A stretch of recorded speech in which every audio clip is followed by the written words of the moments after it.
বিশ্বাস করতে হবে? বল তোর যা কি তাই বল। আমি কিচ্ছু মনে করবো না, আমি কিচ্ছু মনে করবো না। আমি তো জানি আমি তোর ভালোর জন্যই। আমার ভালো করতে চাই? তবে আর বলছি কি, আমার কথা মতো কাজ করলে আমি তোকে অনেক টাকা দেবো। সাজ বলছেন? হ্যাঁ রে, আমি তোকে রাজা করে দেবো। আরে ফকির থেকে রাজা? আরে এই যে আমি ভাবতেই পারি না। আরে আপনি যে আমাকে পাগল করে দিবেন। তুই রাজা হতে চাস না? 100 বার চাই, বলুন আমাকে কি করতে হবে?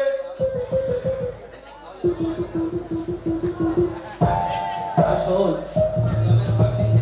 ওই সেরিনার ভাগ্নি সেরিনাকে আমার মনে লেগেছে। তুই আজ রাত্রে ওকে আমার ঘরে নিয়ে আসবি। পারবি না? এর এমন কি কাজ আছে? আজ রাত্রে ওকে আমি তুলে নিয়ে আসবো। কি ভাবছিস? কি ভাবছিস? আপনি কি সেরিনাকে শাদি করবেন? না না না না না না না না, সেরিনা আমার বাঁধা রক্ষিতা হয়ে থাকবে। খুব ভালো, আমি যাই। আমি গিয়ে সেরিনাকে এই খবরটা দিয়ে আসি। কিন্তু কিন্তু রাজি যদি না হয়? নিশ্চয়ই রাজি হবে। আর স্বেচ্ছায় যদি রাজি না হয়, আমি তাকে জোর করে তুলে নিয়ে আসি। আমার নাম রহিম শেখ। সে এখন আমাকে চেনে না। আপনি এখানে একটু দাঁড়ান, আমি যাবো আর আসবো। রহিম যে এক কথায় রাজি হয়ে যাবে কি ভাবতে পারি আমি। এরপর আর তাগড়াই রহিম শেখ, ওর অসাধ্য কাজ কিছুই নেই। আমার কি যে আনন্দ হচ্ছে, আনন্দে আমার ধেই ধেই করে নাচতে ইচ্ছে করছে। সেরিনা, আমার প্রিয়তমা সেরিনা, আমার প্রিয়তমা সেরিনাকে আমার বুকে জড়িয়ে ধরে আমি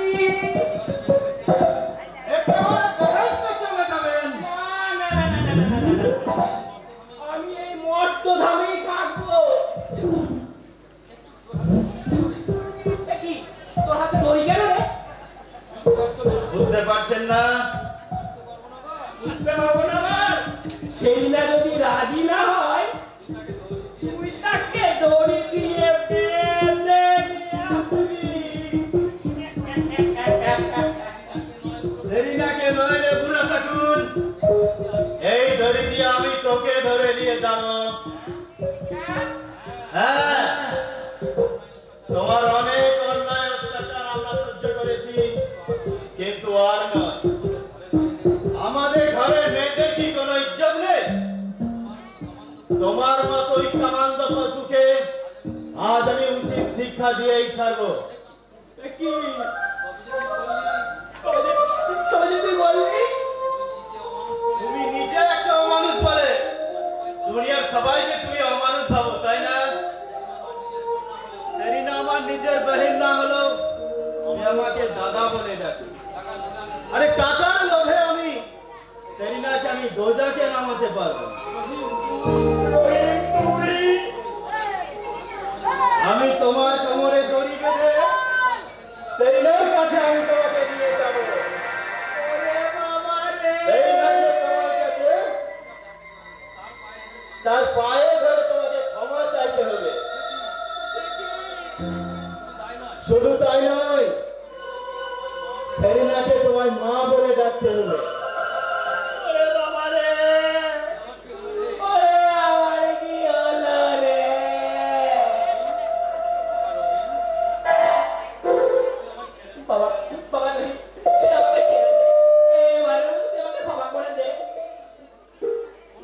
কোনো কথা নয়, সেরিনাকে তোমাকে মা বলে ডাকতেই হবে। আর সেই সঙ্গে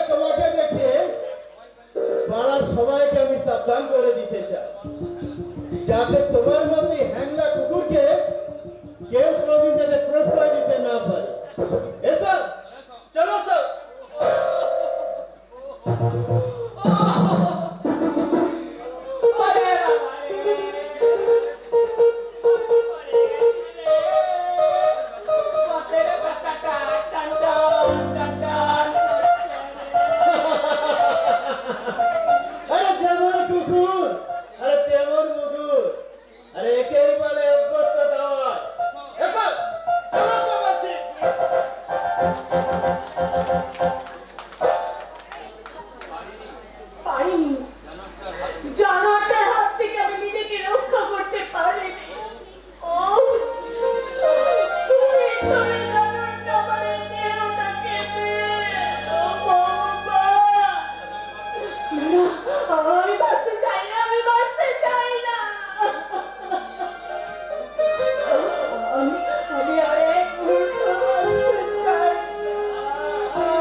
এই যে মেয়েপাড়ার সমস্ত ঘরগুলো দেখতে পাচ্ছিস, এগুলো আমার বেনামে হলেও এর আসল মালিক আমি। না না, এখনো তুমি কিছুই বুঝতে পারোনি। তবে হ্যাঁ, আমি তোমাকে এখনই সবকিছু বুঝিয়ে দেব। শোনো, আমি তো কোনো কথা শুনবো না, শুনবো না, শুনবো না।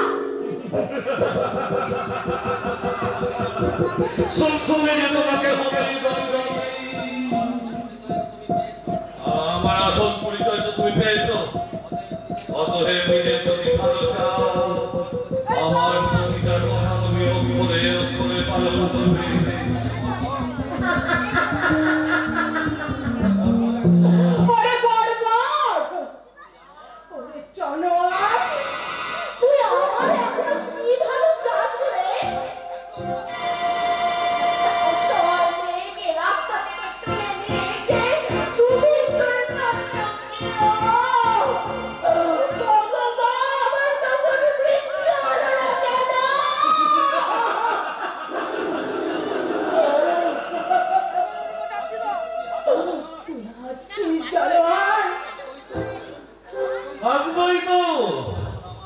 কারণ আমার ঘুমে গিয়ে আসা ছিল তোমার আমার অনেক আমি যে আশা পূর্ণ করেছি, হাসবো এখন আনন্দের হাসি।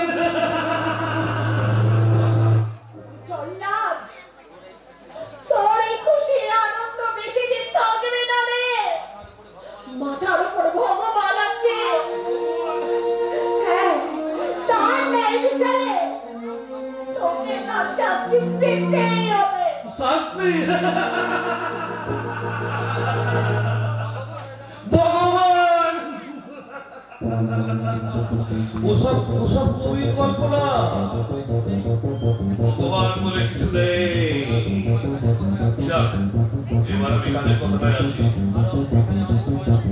কারণ এখানে বিকাশ সময় নষ্ট করা মানে আমার অনেক অনেক ক্ষতি হয়ে যাবে।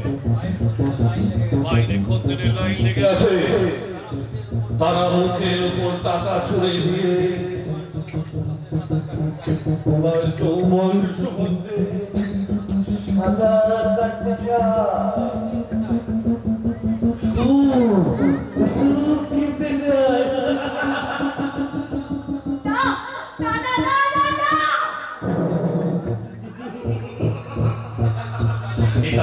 এটাই চরম সত্যতা। তাই সত্যকে অস্বীকার করা আমি রোজ রোজ আসবো এই মল্লিকা খনিকার কাছ থেকে গুনে গুনে টাকা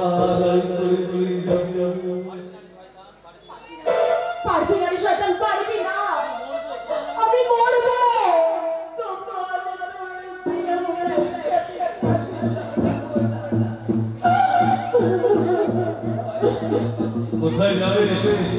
বাইরে সমস্ত দাঁড়িয়ে আছে। অতএব পালাবার সব পথ তোমার চোখে বন্ধ। কণিকা বৃত্তি তোমাকে করতেই হবে, কারণ আমার অনেক অনেক বহু টাকার প্রয়োজন। লক্ষ্মী সোনা, আমি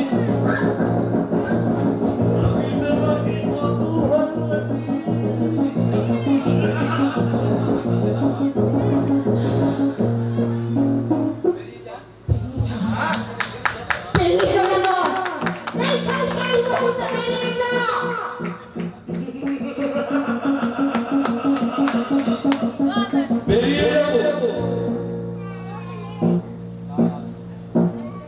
তাহলে চলি, আবার আবার দেখা হবে। আর কাছ থেকে আমি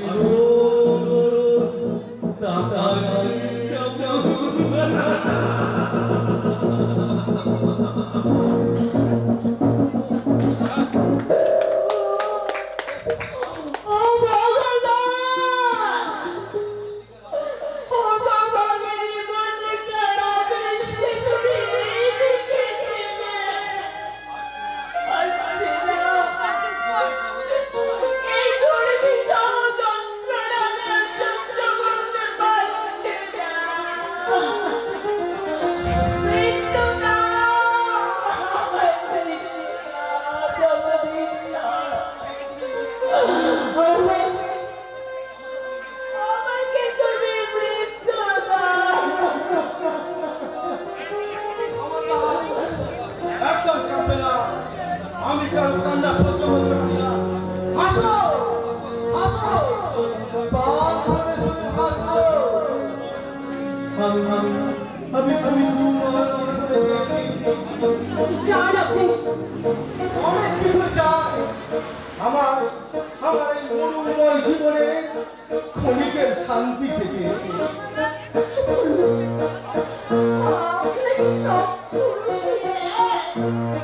লজ্জা তুমি মনে জানো না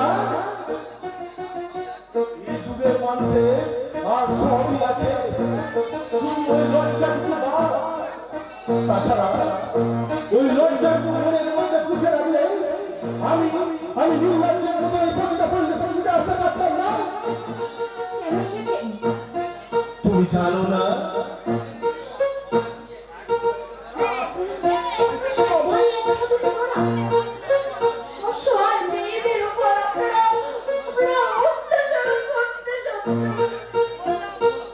কি হলো?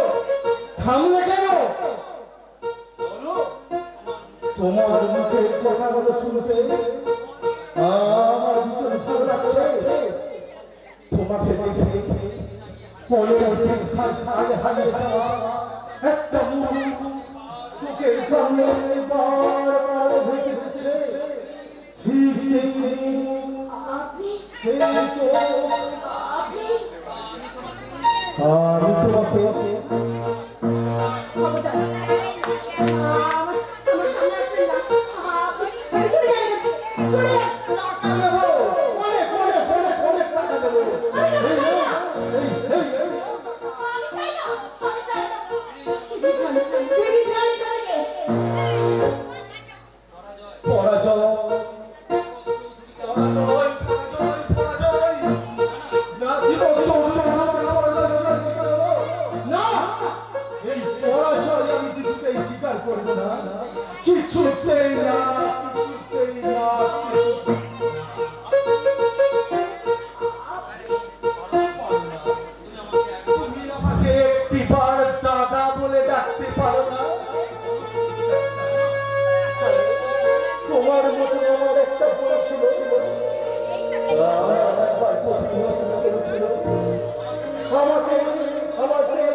আমি রোগমুক্ত হওয়ার পরে আমি তাকে অনেক খুঁজেছি,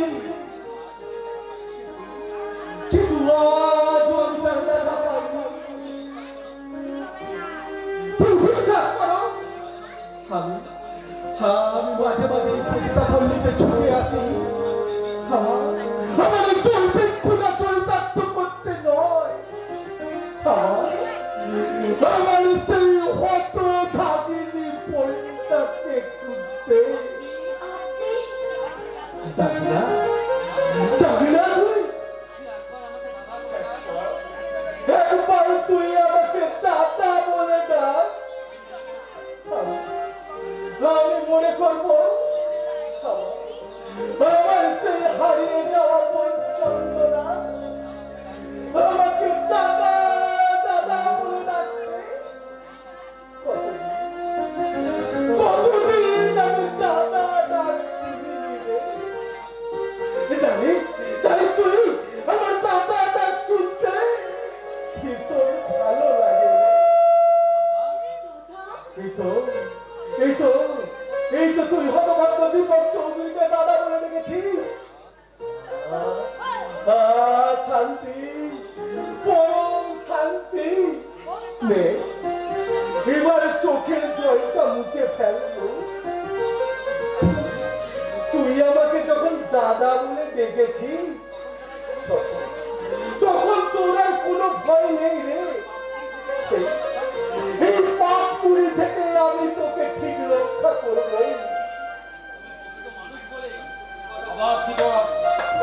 তুমি প্রকৃত মানুষ বলে আজ তুমি কথা বলতে পারলে। আজকের এই পৃথিবীতে সবাই যখন নিজেকে নিয়ে ব্যস্ত, তখন তখন তুমি একটা উজ্জ্বল দৃষ্টান্ত স্থাপন করতে পেরেছো। কিন্তু দুঃখের বিষয় একটাই, আজ তুমি নিজেকে চিনতে পারলে না। আমি তো একবারে খারাপ হয়ে গেছি কাজে। দাদা, ওই তুচ্ছ অভিমানকে নিয়ে তুমি নিজেকে শেষ করে দিও না জীবন। আমি জানি তোমার মনের মধ্যে অনেক দুঃখ বাধা এলো, তাই বলে তুমি ভাবতে মশাই কে বলতো আমার এই অন্তরের গোপন কথা আপনি জানলেন কেন? আমাকেই তো জানতে হবে। আমি যে কতদিন তোমার সঙ্গে, আমাকে তুমি চিনতে পারছো না? আপনি আমার মুখের দিকে ভালো করে তাকিয়ে দেখো, আমি তোমার অচেনা নই। আপনি মানে আরে আরে তুমি তো সেই আমাদের পড়ার রিক্সাওয়ালা না?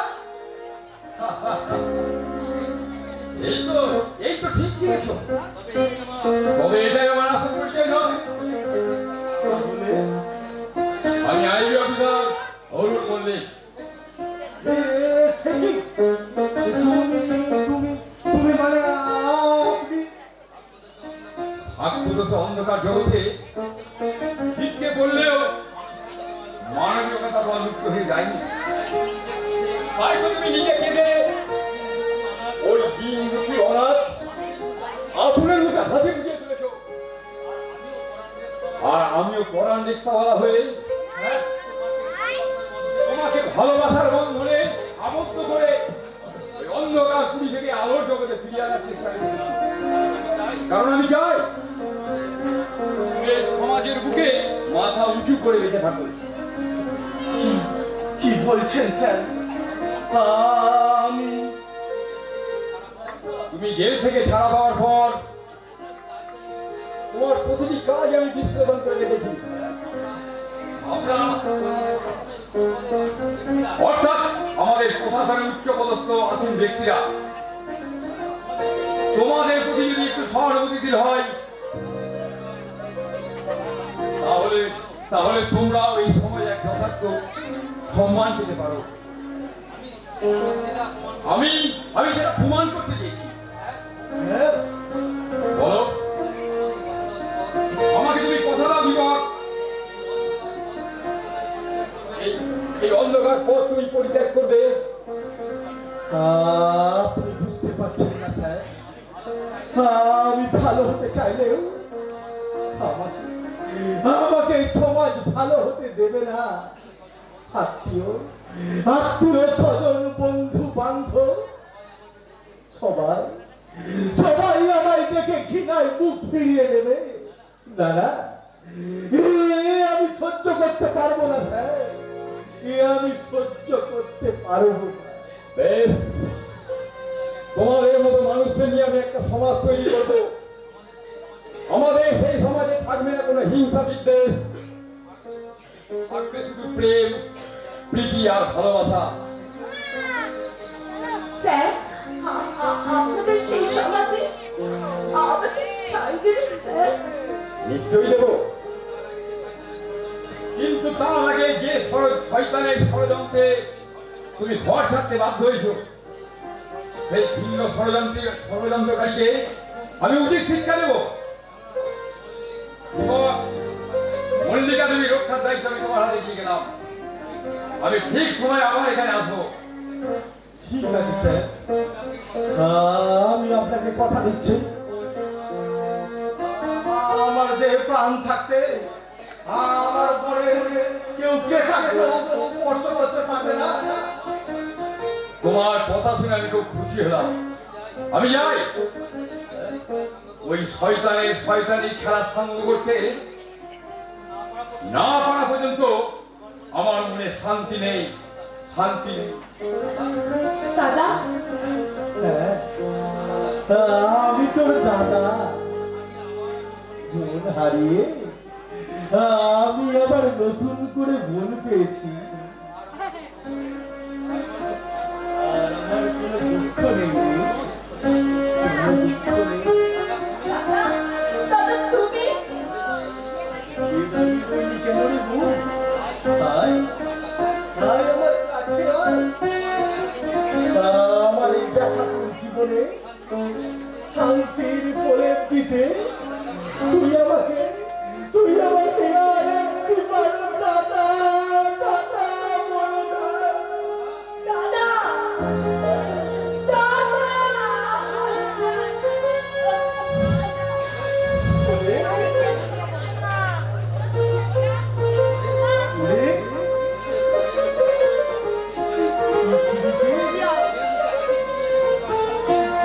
বোনের মুখে হাসি ফুটিয়ে তুলতে পারে একমাত্র তার দাদা। তোর মুখে আমি হাসি ফুটিয়ে তুলবো রে, রাশি রাশি হাসি।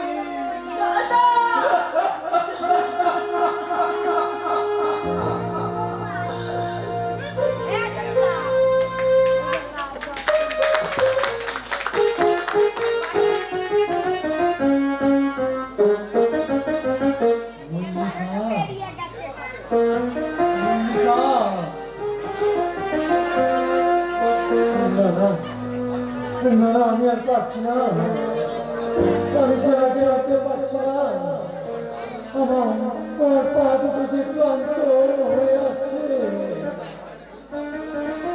শরীরটাও ভারী বোঝা মনে হচ্ছে।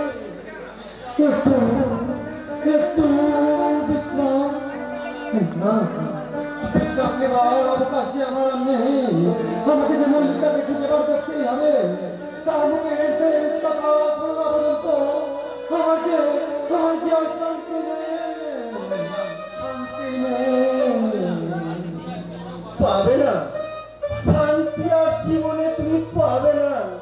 তুমি ওই কথা বলছো না কলিকা, আমাকে তো বলতেই হবে। এই কদিনে চিন্তায় তোমার শরীরের অবস্থাটা কি হয়েছে দেখেছে আমার দাদা বাবু। তোমাকে যাচ্ছি নাই যাই না, কিন্তু সে যে আমাকে ঠিকই চিনতে পারবে না কলিকা। আর পারবে না বা কেন? তার জন্যই তো আজ আমার এই করুণ পরিণতি। আমার জীবনে মরুদ্যানে সে যে এমনিভাবে তপ্ত পালকা ছড়ে দেবে, আমি স্বপ্নেও ভাবতে পারিনি না করিনা। চলে গেল আমার বুকটাকে, চলে গেল বেদনার ঘটনা মারতে পড়ে থাকা। আজ আমি একটা সম্বলের মানুষ, আমি দাদা বাবু, দাদা বাবু, তুমিও শেষে বৌদিমণিকে ভুলে দিলে। রাখো হরিদা, তুমি তো বৌদিমণিকে ভালোবেসে বিয়ে করেছিলে।